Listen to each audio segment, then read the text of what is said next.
Hi, welcome to your checkup. We are the patient education podcast, where we bring conversations from the doctor's office to your ears. On this podcast, we try to bring medicine closer to its patients. I'm Ed Dulesky, a family medicine doctor in the Philadelphia area. And I'm Nicole Rufo. I'm a nurse. And we are so excited you were able to join us here again today. Well, I've heard last week was our best opener, and it's hard to recreate that type of energy from the genuine anguish that I have from the Mets losing, the Giants having an awful day, and Malik Neighbors going down as we record this on Sunday night, keeping us very busy. The Giants lost again. The Mets still aren't playing baseball, but at least the Phillies are having a tough time with the Dodgers. So, it doesn't hurt that bad. It hurts a lot, though. And the Yankees are about to get swept. So,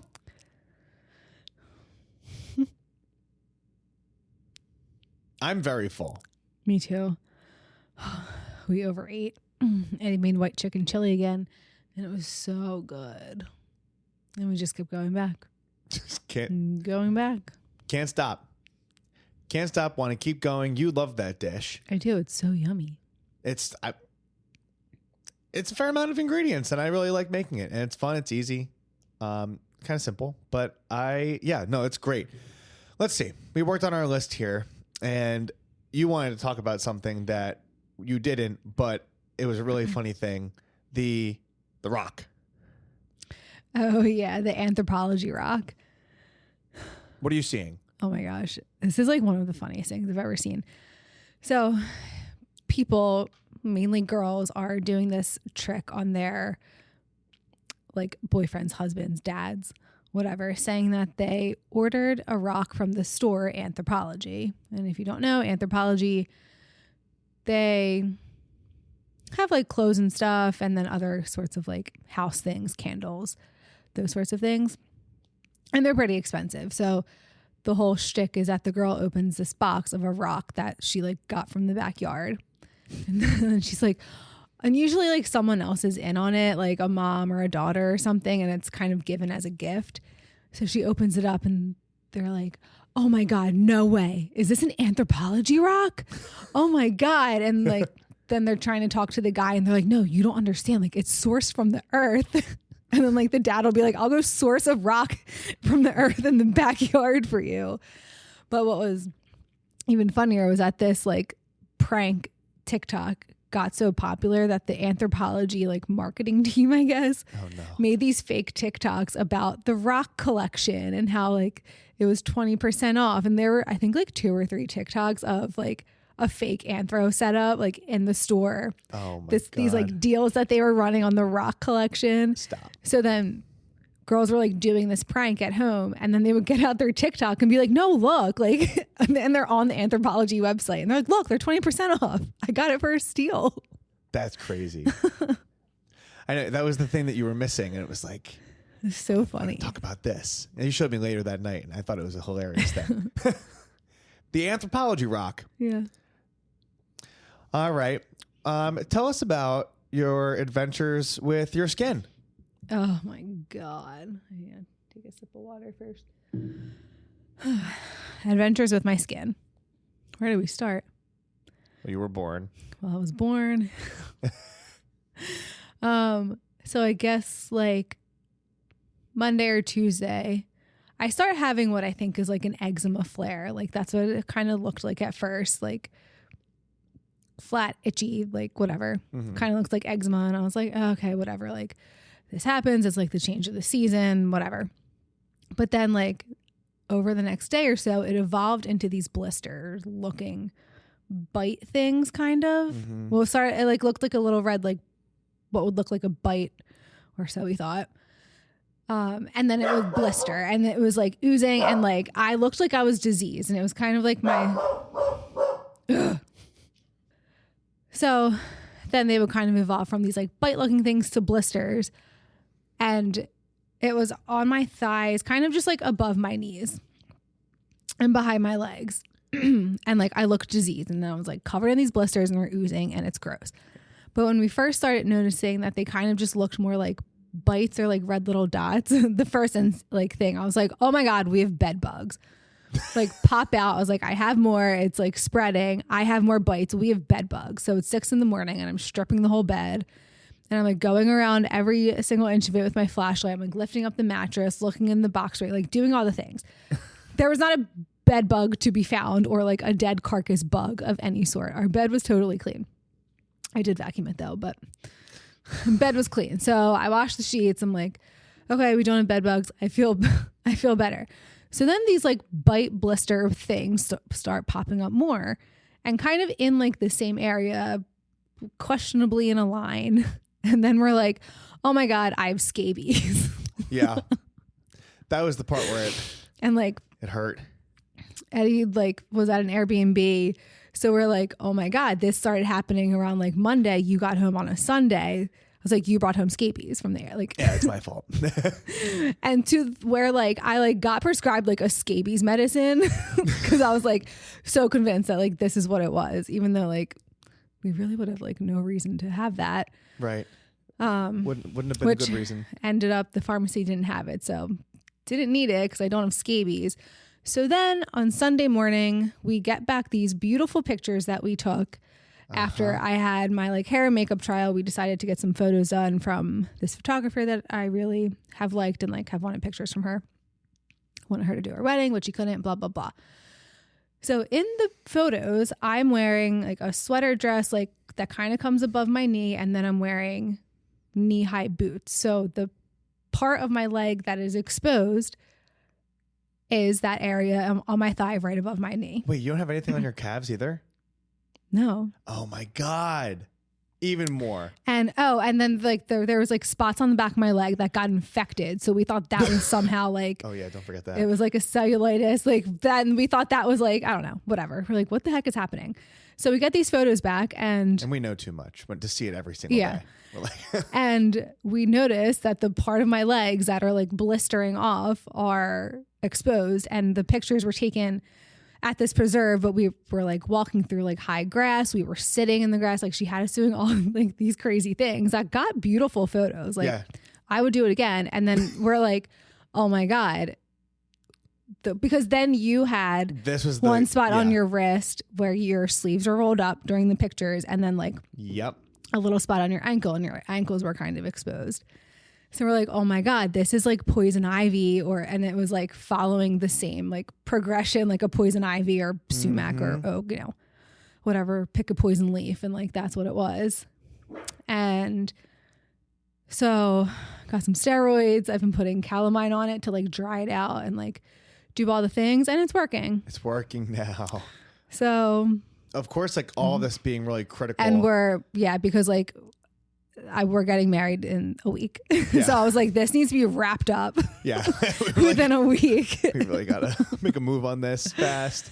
But yeah, that was so crazy. And it's so funny because I feel like if I like lived still in Westchester and we were like outside a lot and we would like take Ollie to that one preserve and like walk him and stuff, I feel like, or even like at like my parents or anything where there's like woods in the backyard and stuff, like I feel like my first instinct would be like, oh, this is some sort of like plant thing. Right. But because like we live in the city, it didn't come and across. now like for like a couple years now, the outside like wildlife and grass like hasn't been a part of our daily or like weekly life, and it like wasn't even a thought on the radar. No, it wasn't at all. But don't you feel like if we were like in Westchester or like in the suburbs and like going to those kinds of places more, we would think, I would be like, oh yeah, this is like, I think it would have been a little bit more obvious. On top of it, like we were just confused about what this was. Yeah. And then the timeline didn't shake out, because then I was like, oh, is it chiggers? And oh yeah, that was like, another one. Is it that? I thought it was like a bug of some sort.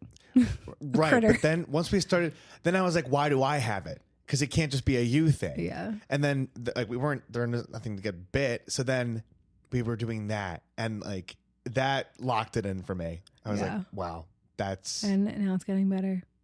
Which is even better. I mean, like huge. Which wake up I this don't morning. also don't know why. Like Eric has had poison ivy so many times. Like he always had like an awful reaction. I think he was on steroids every summer for like 8 summers in a row. Like, he's a skinny legend. And I was like, oh my God, this is literally exactly what would happen.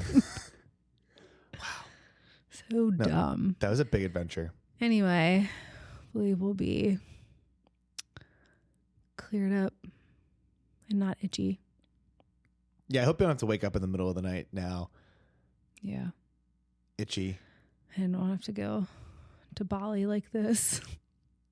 No, well, I'm like, what is this? Like, are we gonna have to cancel our trip? Like, this is only getting worse. Oh, I'm covered in blisters. No, I know. No, it didn't look good there for a second, but I think we got it under control. Yeah. Thank you for the terribly interesting story. The only things I have to add this week, because you've been carrying the show so far, are watching our show, The Midnight Mass. Oh, yeah. Which, like, I love some Catholic trauma.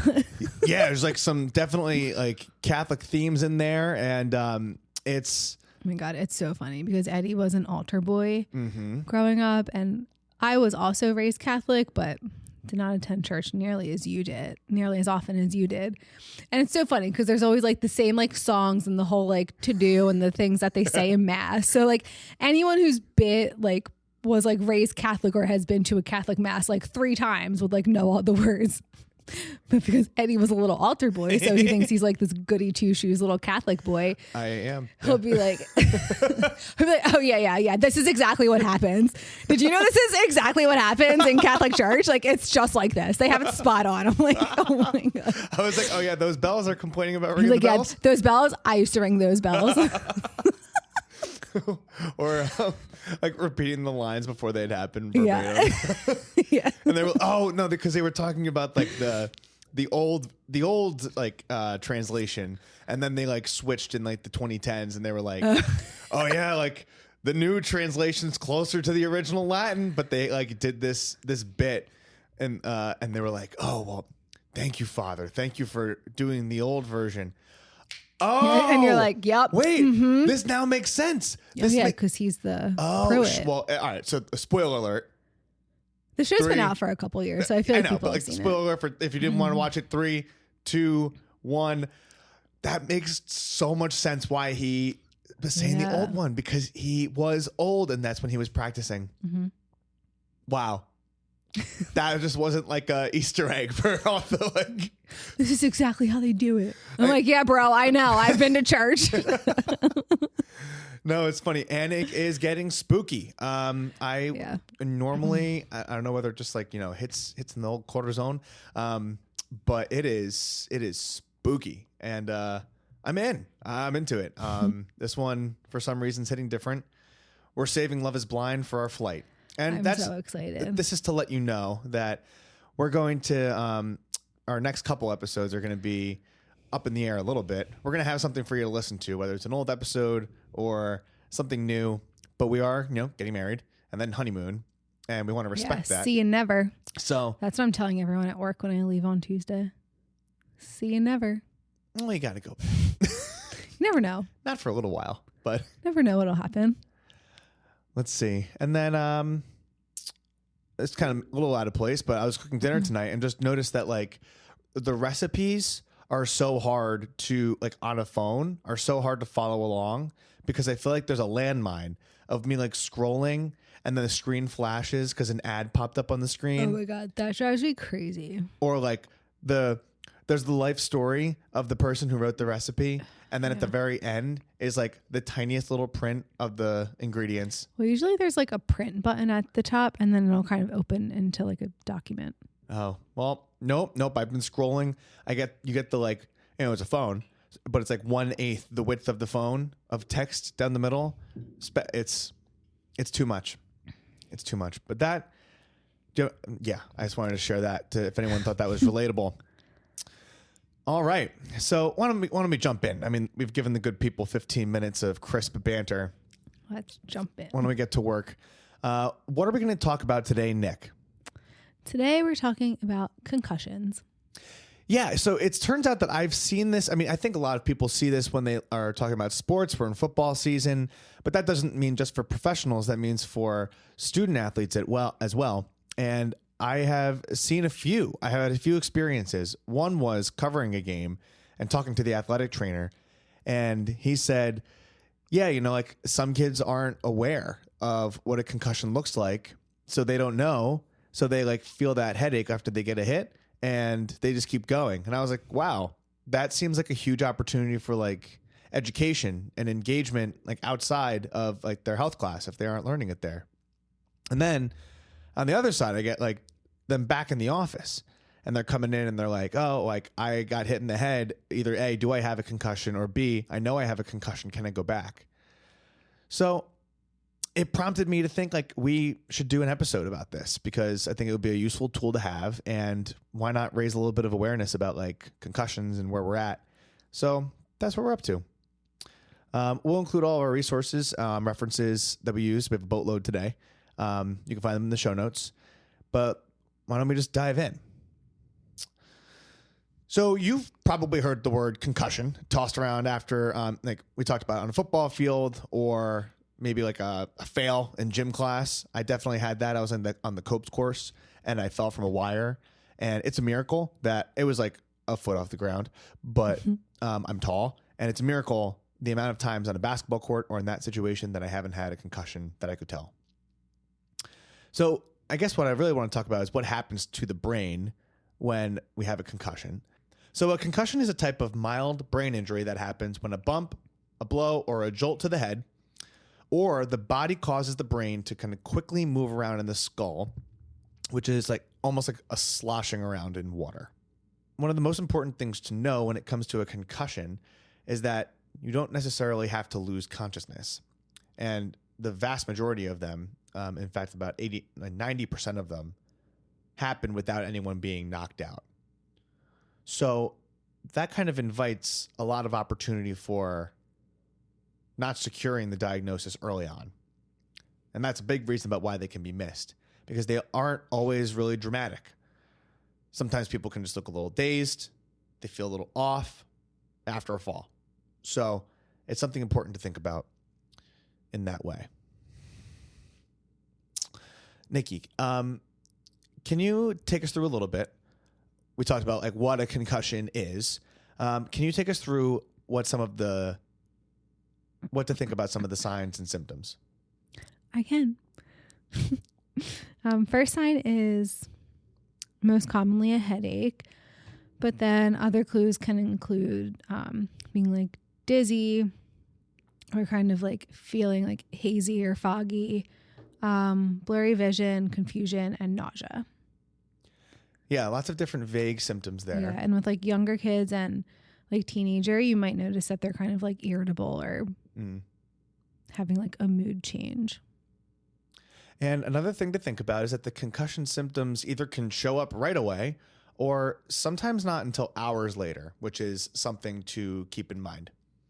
So in the literature that we were reviewing for you today, we found that there's some evidence that about 1 in 5 high school athletes that play contact sports like football or soccer will experience a concussion at some point during their season or their career, which is really common. I mean, you look out in the field, there are more than 5 kids out there, so one of them will probably get it.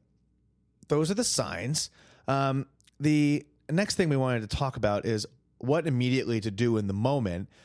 Say you are listening to this and you play a contact sport, or maybe you're a coach or you're a parent who's watching their kid participate in a sport. These are the things that you can immediately do. Take them out of the game. Leave the game. And now I'm speaking directly to the student athlete. Like, this is so much more about the greater arc of your life than it is being in that competitive moment. So I think it's a tough thing when you like are in there and you're with your teammates out on the field in that competitive spirit. But the most important thing to do, if you took a hit to the head and you feel those symptoms, you feel a headache, this isn't about the game anymore. This is about health. And anyone listening to that, the first thing, easy, don't go back in the game. In fact, they shouldn't return to the game in the same day, even if they feel fine. It's actually a law in 50 states, all 50 of them, that a healthcare professional must clear an athlete before returning to play after a concussion. And yet, despite all of this, which is something we're trying to improve on today, there is some evidence that up to half of all concussions go unreported by athletes, often because they don't recognize the symptoms or they don't want to lose their playing time. So that is very significant to think about. Did you ever have a concussion from jumping in the water too hard? No. No. Your brothers? Yeah, Eric had one when he was playing football. And I remember my dad called me. He's like, yeah, I don't know if he was at a game or practice, but they like had to go pick him up because he like fell or whatever, or they like took him home because he like went down or like hit his head. And my dad called me and I was at work. And he's like, oh yeah, they think Eric has a concussion. I don't know. He says he like might throw up. And I was like, you need to bring him here. Oh my God. Oh my God. But yeah, he was like out of it. My mom even said the like ED attending was like worried about him. And I was like, Oh man. okay. He was fine though. Yeah. Well, that's good. He's fine now. Which is usually how it goes. People usually have symptoms for maybe about a week, 2 weeks, and it goes away. We can get into a little bit of that later. So this next section I think is important because the management or thought processes about concussions have changed over time. And that's something we wanted to bring a magnifying glass to today.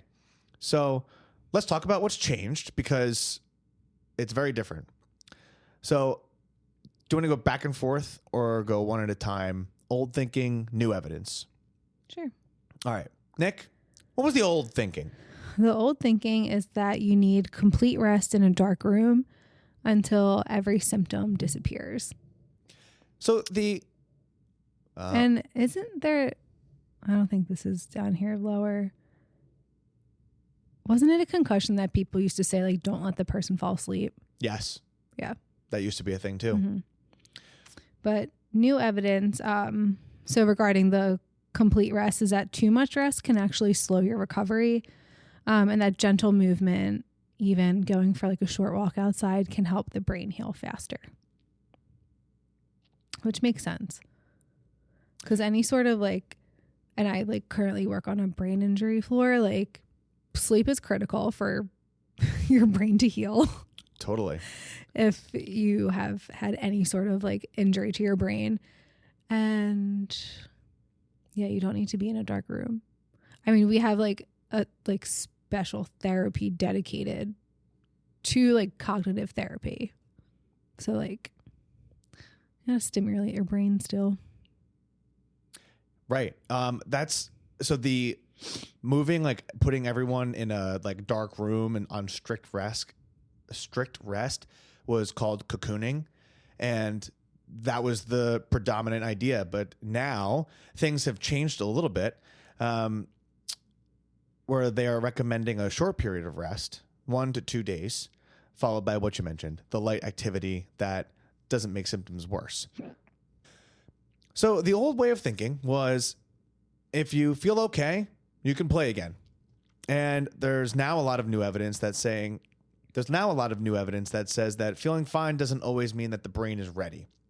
And so returning too soon can double or even quadruple the risk of another concussion or prolonged symptoms of that concussion thereafter. So even if a player feels ready and back to normal, reiterating that gradual step-by-step return to play is what keeps them safe. So what's the fourth myth? The fourth one is that all concussions are the same and they are treated the same way. Is that true? That is not true. Every concussion is different. Recovery times and even the symptoms can vary from person to person, and your treatment should be individualized. Athletes should be monitored closely. And, if 2 kids get a concussion in the same football game, like one might be cleared sooner than the other. It just depends on how they're recovering. So in summary, the old way of thinking seemed to be like really lock people up, don't let them sleep, keep them in a dark room away from everything for a long time.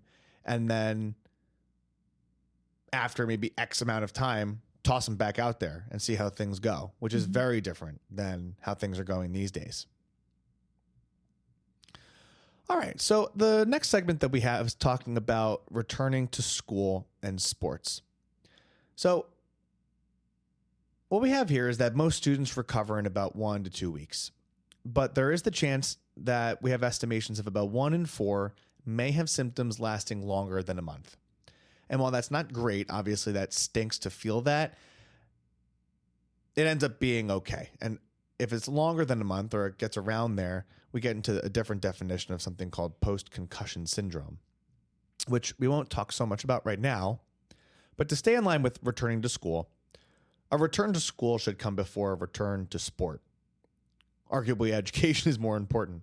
But some kids, while they're doing that, may need shorter days or more breaks for a while, which should be okay. Should be okay. I don't know what this accent was. Should be okay. So you could think of it like a staircase. Each step adds a little bit more activity when you're going up the staircase. And if the symptoms come back, you step down and then you rest and try again. It's called the rule of 2. Another thing would be thinking on a scale of 1 to 10. If you're doing an activity and your symptoms go from a 2 to a 4, maybe you kind of take that as the upper limit and then dial it back if you need to. Needing accommodations at school is something that is pretty regular. About 1 in 3 students recovering from a concussion needs temporary academic accommodations. So teachers and school nurses can really make a difference in supporting students as they get back to what they were doing before. Nikki, our next segment is talking about emotional and cognitive recovery. And I mentioned this because you mentioned that a teenager who may get a headache may found to be a little irritable. What sorts of things can we think about here? So we know that concussions don't just affect coordination and balance, but they can change your mood, sleep, concentration. So it's normal for like a teenager student to feel frustrated or down if, they're frustrated, if they are having trouble concentrating, they're not sleeping well.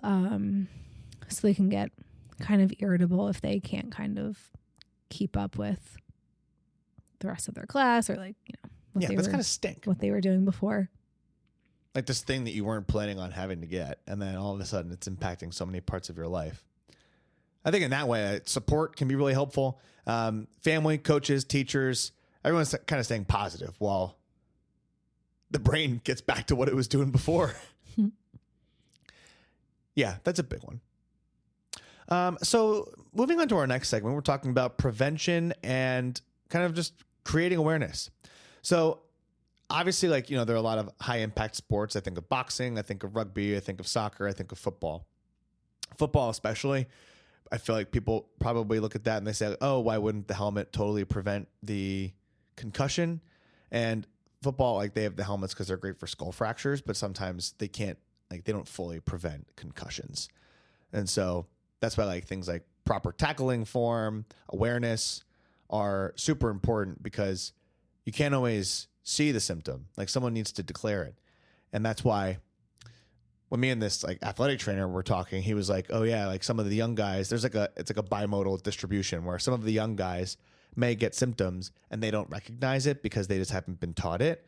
But then he said some of the hyper competitive older ones recognize the symptom and then they say, oh, I want to keep playing. So I'm just going to kind of not mention anything because I know they're going to take me out if I need to. Yikes. Yeah. Don't do that. So I'm not going to get back up on the soapbox again, but that's what he mentioned. And I was like, wow, that's not great. But I guess you see it after so many years. So concussion management is focused on safe, gradual return to activity. And it's not isolation or extreme rest. And be patient. I think it takes a long time for things to happen once they do happen. And do the best we can to avoid getting concussions the best you can. But if it does happen, know that there's something to do about it. So thank you for coming back to another episode of Your Checkup. Hopefully you were able to learn something for yourself, a loved one, or a neighbor. Check us out, send us an email, find us on our website, share this with a friend or young student athlete who is playing some sports and might get a concussion. But most importantly, stay healthy, my friends. Until next time, I'm Ed Dulesky. I'm Nicole Rufo. Thank you and goodbye. Bye.